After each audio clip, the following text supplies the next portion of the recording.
Une frappe de précision en plein cœur de Damas. L'armée israélienne a visé en début d'après-midi le siège du djihad islamique dans le quartier résidentiel de luxe de la capitale syrienne. À l'intérieur, plusieurs terroristes qui planifiaient une attaque contre les forces israéliennes déployées sur le plateau du Golan. Selon les médias locaux, 8 personnes ont été blessées. Israël a confirmé l'attaque peu de temps après. Des avions de combat ont attaqué un quartier général du djihad islamique dans la région de Damas, à partir duquel l'organisation planifiait et menait des opérations terroristes. L'armée israélienne ne permettra pas aux organisations terroristes de s'établir sur le territoire syrien et d'agir contre l'État d'Israël.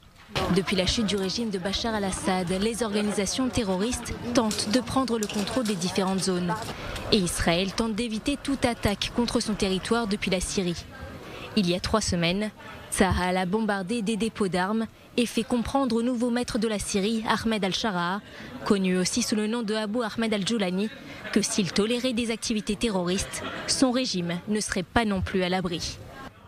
Partout où une activité terroriste est menée contre Israël, le chef de l'islam extrémiste al-Joulani verra des avions de l'armée de l'air survoler et attaquer des cibles terroristes. Le terrorisme islamique contre Israël ne bénéficiera d'aucune immunité, ni à Damas ni ailleurs.